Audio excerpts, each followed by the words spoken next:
Court, we're glad that you're here with us today. Before we begin, though, we'd like Mr. Wade Huggins to lead us in our invocation, if you would, please, sir, and Commissioner McCann, the pledges. All right, let's pray. God, we come to you today and we just thank you, God, for Henderson County. We thank you for this place that we get to call home and the privilege it is to live in a country with the freedoms that we share. Father, we thank you especially today for the years of service of Judge McKinney and, God, his faithful service to our home. And so would you be with the work today? Might you be before our minds, and might we seek to do your will in all areas of our country, our nation, our city, our county. And so would you be with us today? And it's in Jesus' name we pray. Amen. Amen. I pledge allegiance to the flag of the United States of America and to the republic for which it stands, one nation, under God, indivisible, with liberty and justice for all. Honor the Texas flag. I pledge allegiance to thee, Texas, one state, under God, one and indivisible. Brother Huggins, thank you.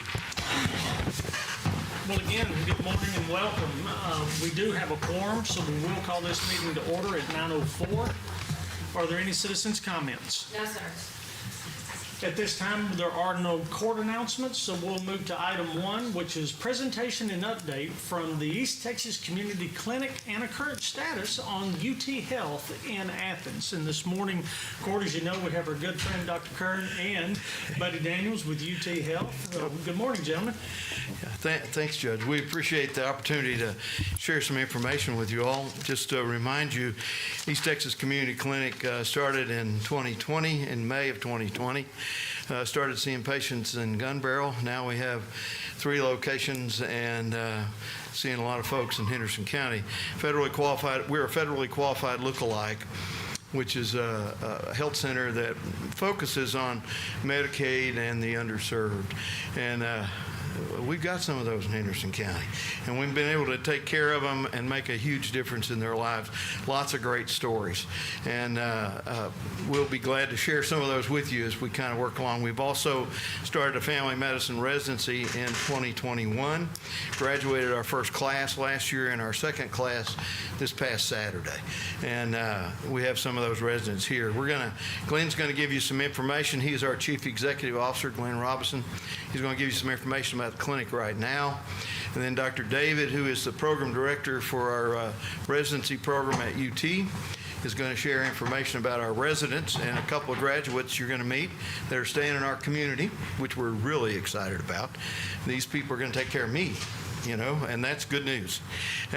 It's certainly good news for patients. And then Buddy's going to share information about the hospital. So Glenn Robinson, you're up next. Just a quick update. I won't take much of your time. Just to let you know, we had on May 20th of 2020 is when we first saw our first patient. So it's been 5 years that we've been seeing patients, and we have a little over 12,500 patients that we have served, individual patients that we have served and continue to serve. So last year we did it was a little over 18,000 clinic visits in our 2 sites. An update, we did open our clinic in Canton, Texas, our 3rd location, end of February, March 1st. It's been open about 90 days. They're up to about 34 patients a day there in Van Zandt County. And the thought of the Canton was Van Zandt County has 12,500 patients to every 1 primary care doctor.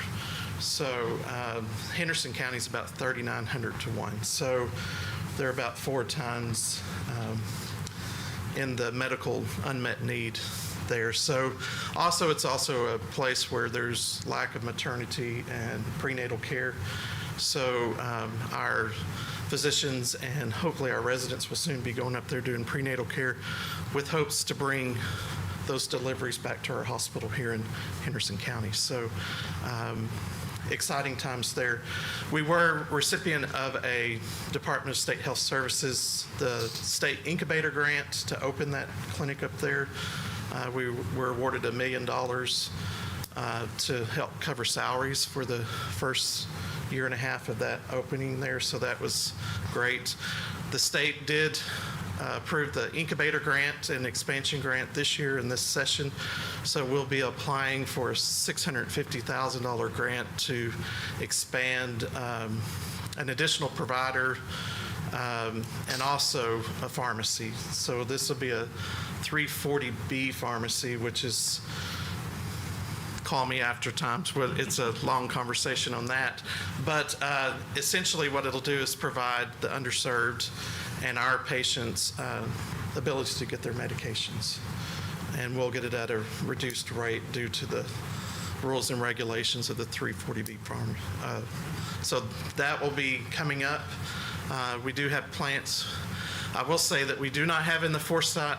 We're going to hold steady and stabilize. The pharmacy will bear next there.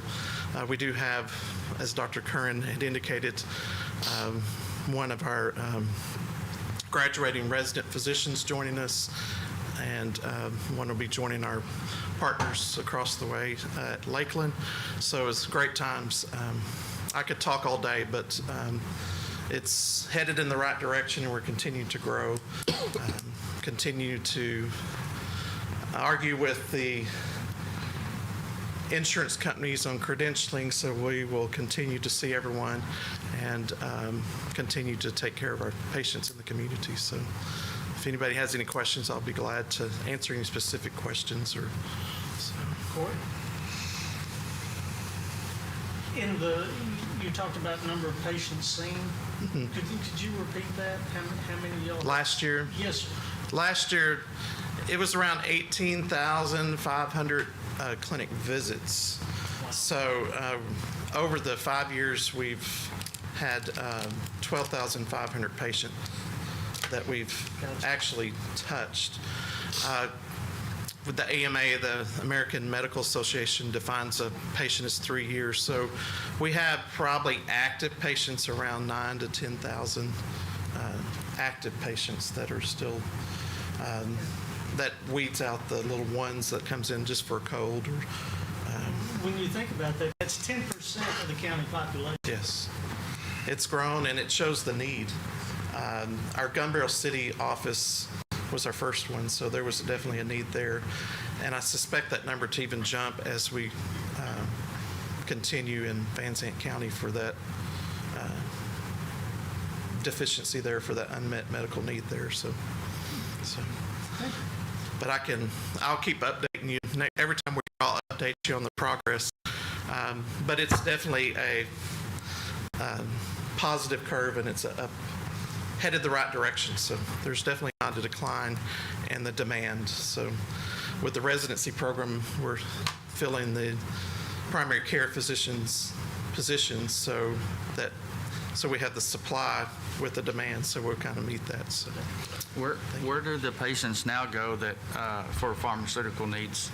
right now we use our staff uses the assistance programs with the different pharmacies. We also have sample medications from the pharmaceutical companies.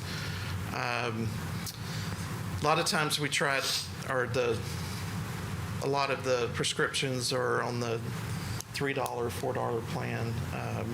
So we do our best to assist those. But just to give you a brief snapshot of what the 340B does is for insulin, say insulin for instance, and I'll just throw some numbers out there that are just for example, but say an insulin costs $120 a vial for a normal pharmacy. Our pharmacy would be able to get that for pennies on the dollar for about $5, $10. And so then that allows us to get that to the patients. And then it allows us also for sustainability is you're allowed to bill the insurance companies and Medicare for that pharmacy, for that item. And if the pharmacy normally pays, say, $200 for that, but you only paid $5, $195 that goes back into the clinic. And FQHCs are required to reinvest that into patient care. So that goes to pay for the uninsured. We have about 45% Medicaid, about 20% uninsured that are on a sliding fee scale. So that goes back in to cover and be sustainable for the future generations. So that's why it is important that we get the 340B pharmacy going. And with this state grant, that'll be the seed money to, to get the equipment, get the pharmacist, and get everything going to sustain. So, Fantastic. Cord? Thank you. Okay. Yeah, that money is really huge, and we were going to work with the local pharmacists too. We're not going to affect them. We're interested in helping the poor, the ones who don't have anything, don't have the resources. That's who we'll be kind of working through. And some of those are dual eligible, so we'll be able to bill their insurance for that. But it's something the regular pharmacy just can't do. So we're going to work with them as they do that. They're aware of what we're talking about doing. 340Bs are used in hospitals as well, and it was an issue at this year's legislature. And more about it, we'll get you more information as we get closer to doing it. But that's an exciting part of what we get to do. Next up, I want you to meet Dr. David. Richard David has been our program director for our residency program. We started the residency program, our goal was to start the residency program just about the time the new medical school got up and running. And we took our first class, I think, in the medical school in 21, and we took our first class here in 21 as well. And so we're graduating our second class this year. And Richard's going to tell you about that, kind of tell how we got started and what we've done. Okay? I'm Dr. Richard David, and I practiced in Henderson County now since 1985, which is 40 years. It doesn't feel that long, but it's been a great place to serve, a great place to live, a great place to raise my family. I was approaching 65 in 2020, and I was going to retire, but Dr. Curran said, we're starting a residency program. And I think I was voluntold. I said, I'd like to help with that. And then the next day I became the director. So it's been a real adventure trying to start a residency program in Athens. But it was a dream of mine. I wanted to train young physicians, and I didn't want to move away from Athens. So it worked out perfectly for me. In fact, it was a godsend. We started our first class in 2021. After we went through all the rigors of becoming ACGME qualified. And that's not a small task. It takes, I think our application was 80 or 90 pages long, and we had an expert, an orthopedic surgeon who knows all about family medicine, came to review us and tell us how we need to train our family medicine doctors. But we did get approved after 2 site visits, and a lot of heartache and heartburn over getting that done. We were supported by University of Texas GME program in North Tyler since they've become a medical school, and that's been more support for us. We did start with our first class in July of 21. We had 4 residents. We were fortunate to match in our first class. We thought we would have to kind of recruit somebody to come, but they seemed to be excited about what we had to offer, and we had 4 residents. Now, they graduated last year, one of which stayed here, and she is currently practicing in Lakeland Medical Associates. Her name is Dr. Shay Burkett. Out of those 4, 3 stayed in three stayed in Texas. 1 went to Arkansas. 3 of them are doing full scope family medicine, OB, the whole shebang in a small town in Texas. So we're really proud that's our purpose, is to supply Texas with full scope family medicine physicians that will go into a rural area and take care of people, just like Dr. Curran did for his entire career. Our second class, we graduated this past week, and 2 of them are here, and 2 of them are staying in Athens. Dr. James Pittman, stand up, James. He's going to be working with East Texas Community Clinic and our clinic and helping train the future residents as well. And Dr. Sarah Jethro will be working at Lakeland, and she'll be delivering babies.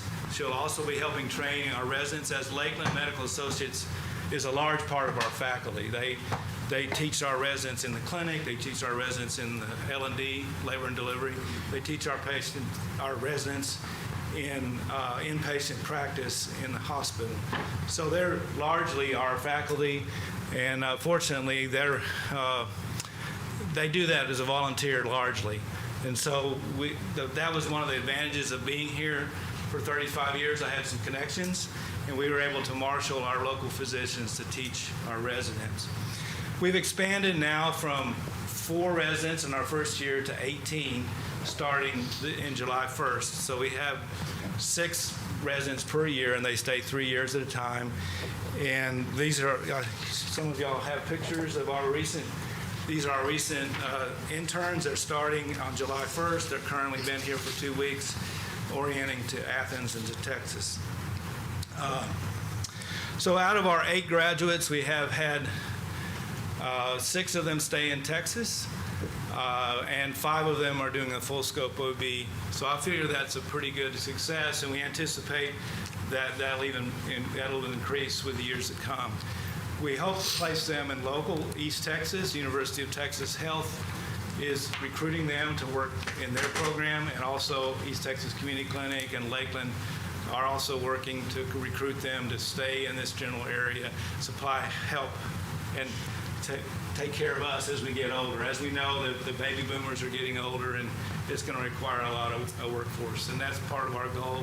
And thank you for supporting us in our endeavor. Thanks, Richard. Thanks. Next is Buddy, and he'll give you some updates on the hospital. And I want to say some things about the hospital right quick. I serve as your chair of the hospital authority, and you know, we work side by side with the hospital as we build East Texas Community Clinic. And we could not have done this without the hospital. They have been our biggest supporter. I mean, they've been there from day one with the vision of building, you know, really good physicians for our community. And they have supported us both financially, morally, and with all of our endeavors. We have been a collaborative experience, and I cannot thank them enough. Ardent has been amazing. They have been consistently huge supporters for us, and Buddy's been just a pleasure to work with across the board, and it's all on the table too. There are no secrets, in other words, and that makes life a whole lot easier, you know, if you can just be honest about what you're trying to do and how you're moving forward. And but they've been our biggest supporter, and we're so grateful for that relationship. And we think our arm of it we have delivered, because we have unloaded their emergency room. We have taken care of the patients that don't have a doctor. They call, they get in our clinic, and they're seen. Because the vast majority of our business, about 76% of it, is either Medicaid or no pay. And now that's a prescription for disaster if you're in private practice, and I was for over 40 years. And, you know, our current patient population's about half that of Lakeland. Lakeland has about 25,000 active patients, and we got 10 at least, probably closer to 12.5. But our population's a little more dynamic. They're not quite as reliable as Lakeland's, but that's okay. They still need care. And that's what we're doing. So anyway, Buddy's up next, and we appreciate your time. Thanks so much for listening to us. Good morning, Court. Thank you for allowing us a couple minutes. And Dr. Kern, it has been a good arrangement. The first question is, what's in it for us? Why did we plug into this standing up ETCC as a federally qualified health center? And the answer to that is, in every community, you have a population of uninsured people. And not only do they not seek care, but when they do seek care, it's on an emergent basis, and it's usually the highest cost of care to get them back to health. That's why we stepped into it, because with an FQHC, you establish them with a primary care, you're on the front side of that. So patients don't need emergent care as much. They're already established with a physician, and they're getting that preemptive care that they need. So that was the original intent of us standing into it. It's morphed into a lot of other great things with the resident program that we have. We're training family practice doctors. We're retaining them within the community. And if it's not this community, it's still in East Texas. It brings to us family practice. It brings to us OB services. And it also brings to us GI scopes and everything else, because all of our physicians operate at the top of their level level. We're not segmented out like most communities where if you go into the big city, you have individual specific specialists that take care of just this segment of a population.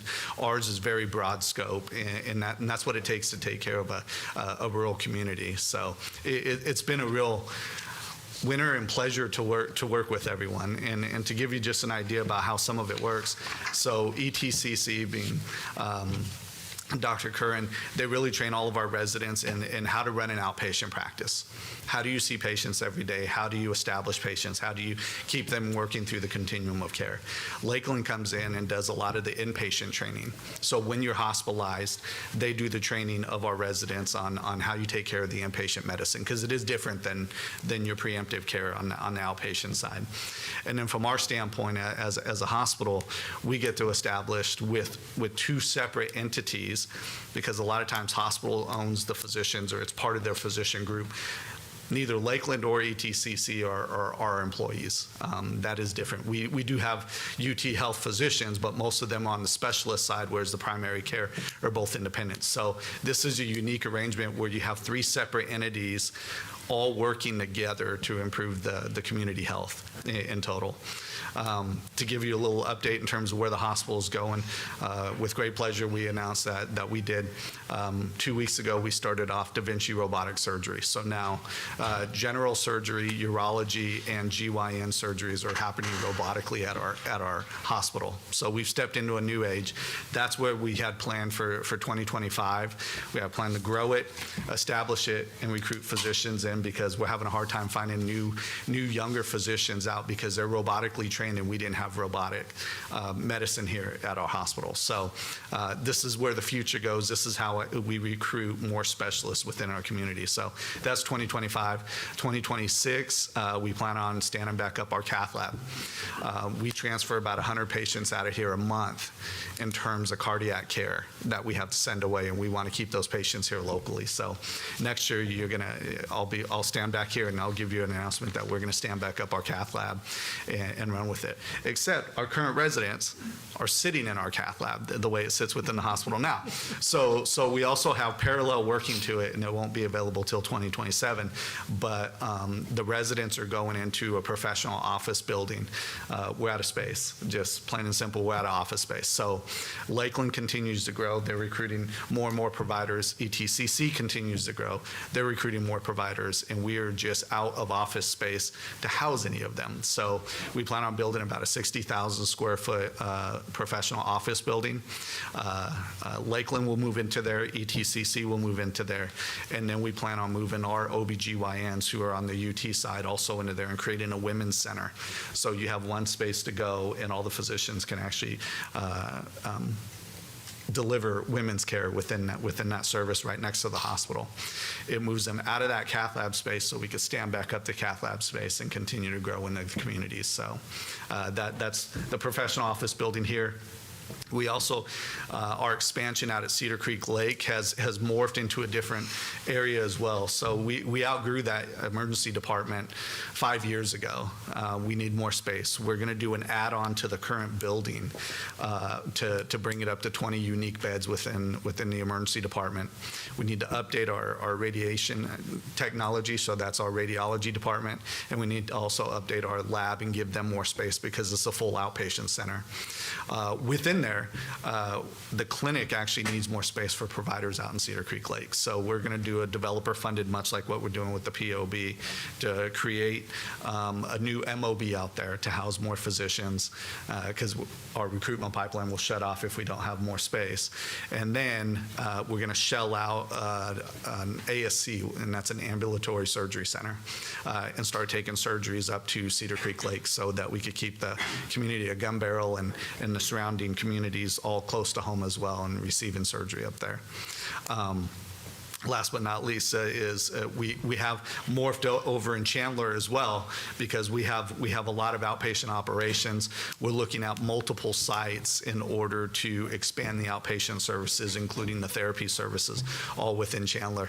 It probably won't stay at our current space because we're taking a look at new buildings and different properties out there. So all of those are in the works. I don't have timeframes on those, but Cedar Creek Lake and the professional office building, start building at the beginning of next year. They'll be done about early 2027 with us taking occupancy right about there. So a timeline, 2025 is robotic surgery, 2026 is a cath lab, and 2027 is the expansion of all the services into unique buildings. So that's where we're going for the next 3 years.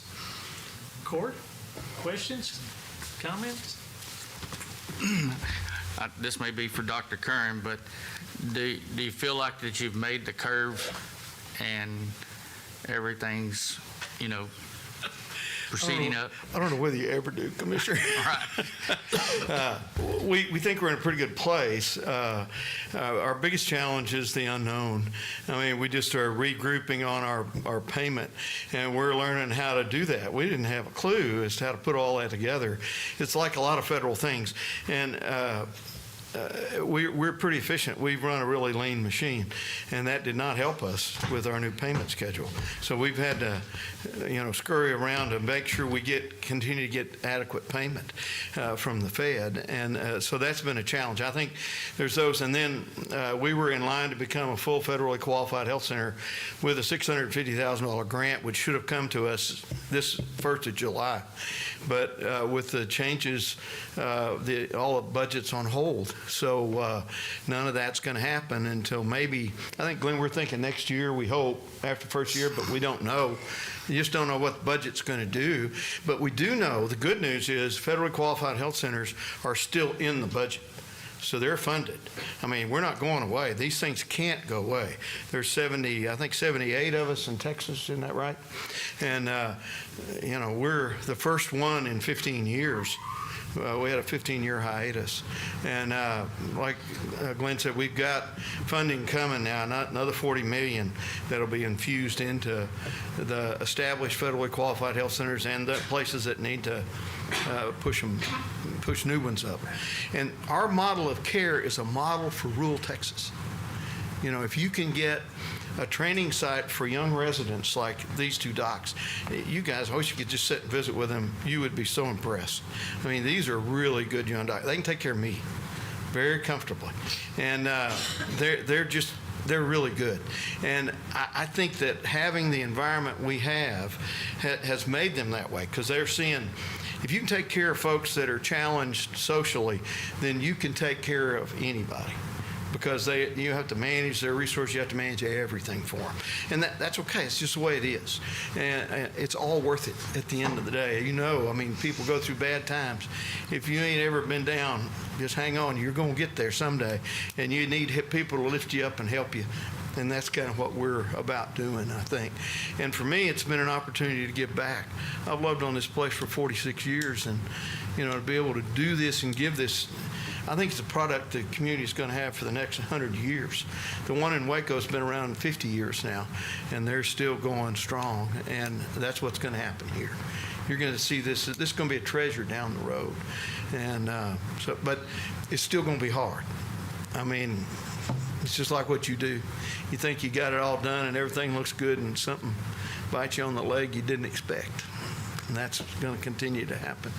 But we're in a good place right now, and we're going to enjoy that. One question. I know, I think it was a couple of years ago, we were in a district with Smith County, and we pulled out and joined with 2 other counties and formed a different district, and I think that was to free up some Medicare money and stuff. How's that working? We're actually working very well. You're referring to the LPPF, and I would give you what the acronym stands for, but it's a way that money goes up to the state and they bring down based upon your cost report, because Medicaid pays you below what your actual cost is for delivering care. So the state comes in afterwards, it's usually about 2 years, and they make up that difference back over in terms of these payments. So Smith County, where we belong to, they were out of funds. They exhausted as a county. So we split apart, and it was Henderson, and then Paris, and then also Sulphur Springs formed a new one. So there is revived help within there, because you have to present it as a project to take care of your community, and we're back off and running. So it's doing very well for us. Court, one thing I would ask, and we'll move along, is Henderson County has been in a unique position for a number of years in regards of health services. Yes, you're not going to make everybody happy, or it's one of those things where there's always criticism. But you compare Henderson County population size, demographics to the rest of the state. Is there any comparison in rural Texas for what assets that have been assembled here over the last 40 years? This is not just something that has happened today, but in healthcare in total the last 40 years. Are we not unique to the rest of the rural area? Well, I could sure respond. Go ahead. We're absolutely unique in the fact that our county, now because it's Texas, and Texas is not an expansion state, Texas is not a certificate of need state, you don't have to go ask for permission. If there's a market and there's a need and you're willing to build it, then you're able to build it within the state of Texas. So every county is able to do whatever they would like to do.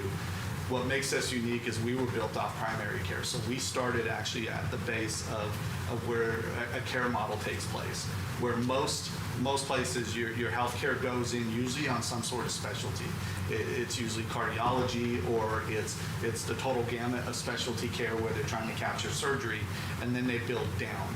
Our county has been built from the primary care up in terms of what the patients need. So it makes this absolutely unique to everything. It makes it attractive, hopefully, to our residents, that they want to stay and actually expand that base and take care of that as well. So yes. Yeah, well, and that's the national model that's successful. A lady by the name of Barbara Starfield has written tons of stuff about how you want to build a successful hospital. Our hospital's consistently been a producer and a successful hospital, and it is because we have this huge primary care base. So we can take care of about 85 to 90% of the things and do it better than most hospitals. I'm telling you, if you're the same person who's taking care of you in the hospital that's seeing you in the office, or even their partner, that's a huge advantage. It gets you in the hospital quicker and out of the hospital quicker, which makes him more profitable, which gives better care for the patient. All that is documented. All that is well known. Our hospital, having first and foremost, the people who've been here have made the difference. And then, as it is with you guys make this happen. It ain't this room, it ain't this place where we are. It's the folks that are here. And we've just had this wonderful privilege of having physicians with vision and with intention, and have made good things happen, I think, from the physician side. We've also been partnered with people who had vision. I mean, ETMC, amazing for them to put over here what they did and take that risk, and for the county to collaborate and make that happen the way it's happened. And I'm telling you, most rural hospitals, if we hadn't done the things we've done, our hospital would be closed. We would not have one. Trinity just closed close to Huntsville. We've lost, I can't tell you how many rural hospitals over the past few years. I've talked to numerous senators and other people. When they meet our young residents, they want to know, how did I get one of those? You know, Cody Harris was here when they were first coming. He met some of those residents, and he said, how do I get some of those people to Palestine? We are in such a wonderful place. You know, the Lord takes care of us, and we've been taken care of. I mean, we've been blessed with people with vision and done great things. And, you know, it ain't like, you know, it's just like the turtle on the fence post. You don't get there by yourself. You got to all do it together. And we've done that. So credit to you guys, credit to our communities, credit to the vision of the people who've led. I think that's how we did it. But I'm proud of where we are. You guys ought to be proud, too, because it's a mighty good place. Couldn't have said it better. Quarterfinals? If not, You gave everybody else credit, I'm gonna give you credit. Well, you got, that's not what's For the strides we made in the medical field in Henderson County. It's been unbelievable the last 8 or 10 years, so don't leave yourself out either. Yeah, we've done good at that. Thank you. well, gentlemen, thank you. New residents or new doctors, thank y'all for choosing to stay here in Henderson County. Dr. David, Glenn, all of y'all. We appreciate y'all so much for what you've done, dedicated to the community. Buddy, and I can't speak highly enough about Buddy, you know, what, 4 years now? Yep. 4 years. Wow. And it's the relationship that we have with the medical community and the hospital is the best I've ever seen. So thank y'all very much. Item number 2, consider and take action on minutes of previously held meeting of Commissioners Court held on June 17th, 2025. Are there any additions, deletions, or comments to the minutes? Hearing none, Judge, I move we approve the Commissioners Court regular session June 17, 2025 as presented. I'll second his motion. Motion made by Commissioner Tooley and seconded by Commissioner Spivey to approve the minutes of June 17th, 2025 as presented. All those in favor of the motion? Passes unanimously. Item number 3 is consider and take action on professional engineering architecture design services with GLS Architecture and Engineering Firm. Court, as you will know, we had put out an RFQ for architectural services concerning the Come and Take It building to be the new elections administration, and also across the street, the old motor drive-through portion that used to be a part of the bank. And we have these agreements of cost for those services, and it's broken into 2 agreements, one for the motor bank and one for the elections administration building. We have Mr. Davis with us, our county, Mr. Strong. Please, good morning. I think Judge already eloquently gave a good background of where we're at on this. As the court's aware, you all went out for a request for qualifications, the RFQ. GLS was the architect engineering firm that was selected. As Judge stated, they have submitted 2 proposals for design schematics for the motor bank building across the street and the building at East Larkin, which we commonly refer to as the Come and Take It building. The idea with the Come and Take It building is an elections building, and our point of contact with GLS has been Hudson Henderson. He's the project architect. He was not available today, but we do have the president of GLS, Larry Lassiter. He is here, and so I'd like to invite him up, if that's okay with the court, please, to kind of speak about what they're proposing. Thank you, court. Thank you. Thank you, Judge and Court. We're excited about the opportunity to provide services for Henderson County. Henderson County, I kind of consider home for me. I grew up in the Palestine area, and after college landed in Lufkin. I've been there for the past 45 years. Our company was started in 1983, so we just celebrated 42 years in business. We're serving other counties around you with similar type services. Van Zandt County, there's a project we're working with them on. It's kind of in the early stages. Just recently completed a project similar to this in Russ County and Angelina County. We just completed a bank renovation into a tax office. So we've done a number of projects around Nacogdoches counties and other of our clients we've worked for many projects on.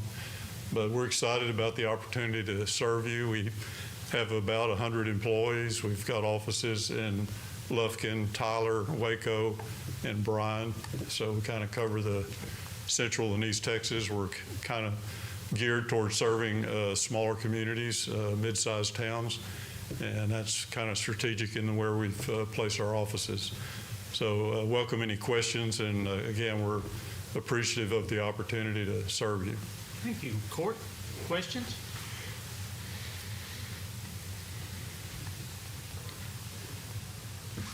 Ms. Ludke. While the court's thinking. Ms. Ludke, as if y'all don't know, she's our elections administrator for the county and has been longtime part of the county, and this is something that has come together. It started with Paula and the need of what's coming in the future as far as needs and requirements of actually conducting elections in the county. So anything you want to add to this discussion? Not really, but I'm super excited about this project and I'm ready to get going. It's going to enhance our area to conduct elections and do everything efficiently. So Because there are a lot of changes coming, yes. Yeah, and that's based on our growth in our population, correct? Okay. Court, thoughts, comments, questions? Mr. Strong, anything? Just Ms. Lutke met with Hudson Henderson, and he's kind of looked at the buildings, and he's been easy to have contact with and been a good resource. So we're excited about this. Great communication around it. So I'm very happy with them so far. Two commissioners to my right are part of the most of the project that we currently have going on. Like I say, it's a deal we have to go through, and then we're hoping Miss Lucky there that maybe she's been to some other election centers and stuff like that that can get the design where the flow works good inside her office and stuff on how we get it designed and to make it what we need. So it's a pretty wide open spot, so got all kinds of different ways you can arrange it. So we're hoping that you can come up with an idea along with them to make it all work for us. And we've discussed some of the lessons learned by these commissioners with other remodel projects, and trying to learn from that and be better, have better questions and address things a little differently. So with this project. Court, any other comments or questions? If not, we'll need to take action on one or both, court's discretion, with the judge's authorization to sign. It's up to the court. And this is for the first phase here of you said one or both, that's both buildings? Yes. Both buildings? Yes. It'll be, the come and take it is quoted at $60,000 for the two phases, for the design phase and construction documents phase. And then the motor bank, given its small nature, between $12,000 and $22,000. That's $82,000. Could be, yes, sir. Have we decided what we were going to do with the place over there yet, the motor bank? That is will be a part of these discussions once we enter into an agreement with it. Well, on the motor bank, I think, we need to find out what we need to do with it on structure wise, and it's sitting there, we know we have some issues with it, and they're only going to get worse if we don't do something now. And we need an opinion on whether to go forward with it or not. We know it's going to cost us some money to find out, for them to go in there and do inspections and stuff like that, but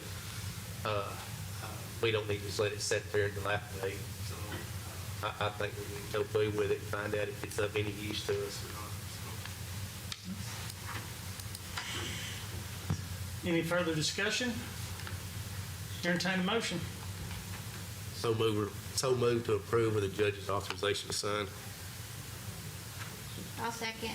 Motion made by Commissioner Richardson and second by Commissioner Spivey to approve both agreements with the GLS for architectural services with the county judge's authorization to sign.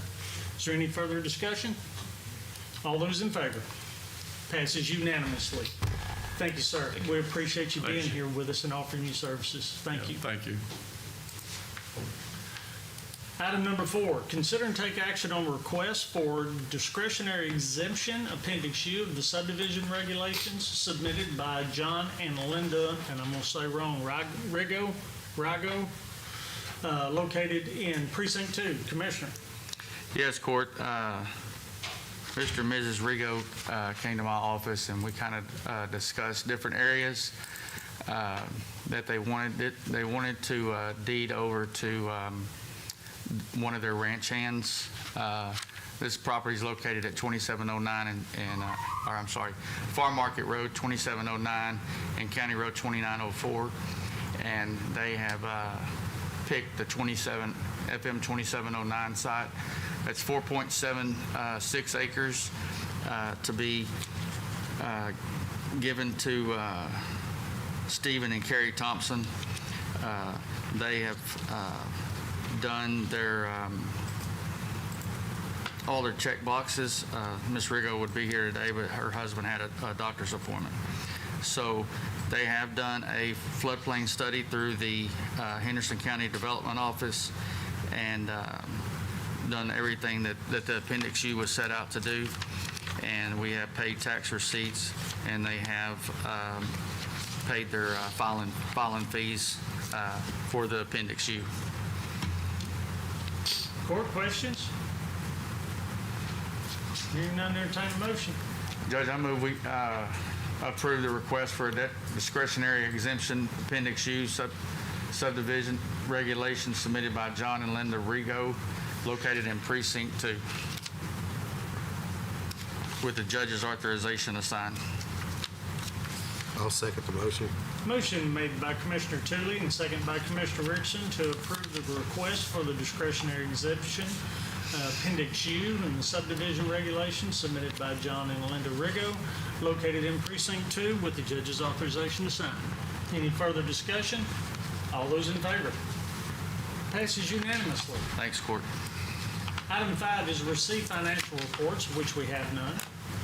Item 6 is consider and take action on payroll distributions and accounts cash sheets. We got a couple of those today. Good morning. Good morning. I have biweekly 12 and 13 for approval. I also sent in April monthly report, and then I kind of backtracked and was like, Angie, wait, but do you have it for approval? Okay. No. Because it was correct. I thought there was an error. But okay. Yeah. So just 12 and 13 then. We have bi-weekly 12 and 13 before Yes, sir. us this morning. That's perfect. Court questions on either? Hearing none, entertain a motion. I'd like to make the motion to approve the payroll disbursement totals bi-weekly 12 and 13 as presented. I'll second the motion. Motion by Commissioner Spivey and second by Commissioner McCann to approve the bi-weekly payroll distributions for number 12 and 13 as presented. Any further comments? All those in favor? Passes unanimously. Thank you. Thank you, ma'am. Item number 7 is consider and take action on submitted contracts, of which we have none. Item 8 is consider and take action on request for right-of-way permits. No permits. Item 9 is consider and take action on submitted budget amendments. We have none of those. But we do have item 10, which is consider and take action on payment of bills. Ms. Carpenter. Yes, sir, for fiscal year 2025, in the amount of $381,102.32. Commissioner Spivey, questions? I have no questions, Judge. Commissioner Tooley? I have none. Commissioner McCann? I have none. Commissioner Richardson? No questions, Judge. Entertain a motion. I'd like to make a motion to approve the fiscal year 2025 bills in the amount of $381,102.32 as presented. I'll second his motion. Motion made by Commissioner Richardson and second by Commissioner Spivey to approve the 2025 bills in the amount of $381,102.32 as presented. Is there any further discussion? All those in favor? Passes unanimously. Item 11 is consider and take action on submitted plats. None today. Item 12 is open and consider bids. Mr. Torres.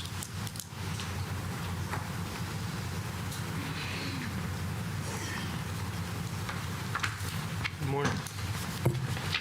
I have two bid packets this morning. It's fiscal year 2025 RFP pest control and fiscal year 2025 on-site sewer inspections. First one's pest control. Proposed dates are Saturday, June 28th, second ad, next Saturday, July 5th. Open the bid Tuesday, July 22nd, and award, bring it back to court for award July 29th. Court questions on the pest control bid.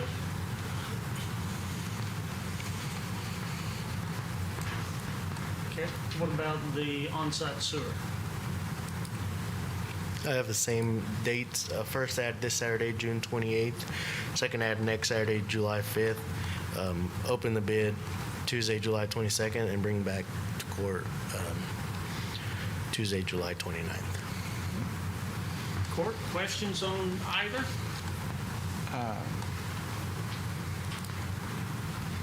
I know there was some discussion about making a few changes to our OSSF.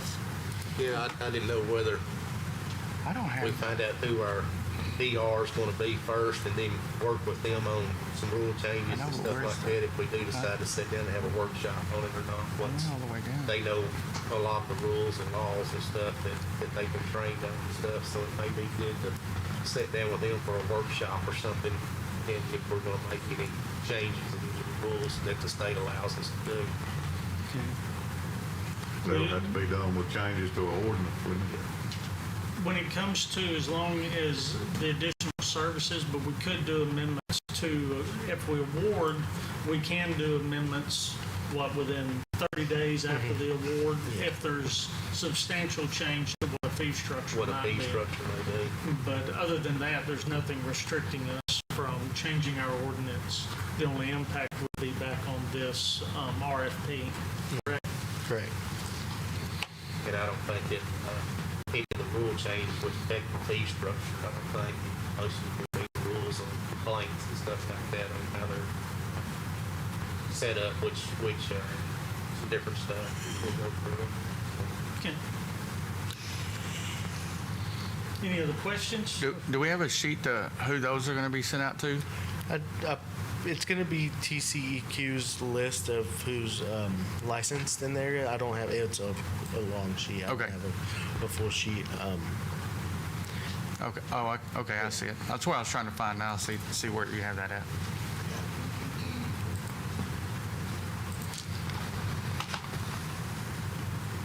Any other questions or comments?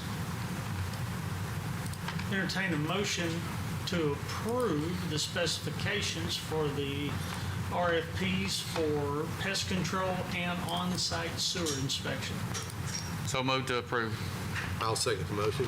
Motion made by Commissioner Tooley and second by Commissioner Richardson to approve the RFP specifications for the FY25 pest control and on-site sewer inspections. Any further discussion? All those in favor? Passes unanimously. Thank you, Mr. Torres. Item 13, convene into executive session pursuant to the Texas Government Code Section 551.074 to discuss personnel matters involving fire marshal. Court, we have a motion to move into executive session with a time. I'd like to make a motion to move in executive session at 10:05 a.m. I'll second the motion. Motion made by Commissioner Richardson, second by Commissioner McCam to move into executive session at 10:05. Is there any further discussion? All those in favor? Passes unanimously. Thank you very much.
Time is 11:20. Can we have a motion to reconvene into open session? I'll make that motion to reconvene back into open session at 11:20. I'll second the motion. Motion made by Commissioner McCamm and seconded by Commissioner Richardson to reconvene at 11:20 a.m. into open session. All those in favor? Passes unanimously. The item of 14 is to consider and take action on matters discussed in executive session. I don't believe there's any that we need to continue discussion. So with that, we'll move to item 15, which is consider and take action to adjourn. So moved. I'll second the motion. Motion by Commissioner Tooley, second by Commissioner Spivey to adjourn at 11:21. All those in favor? Passes unanimously. We are adjourned. Thank you.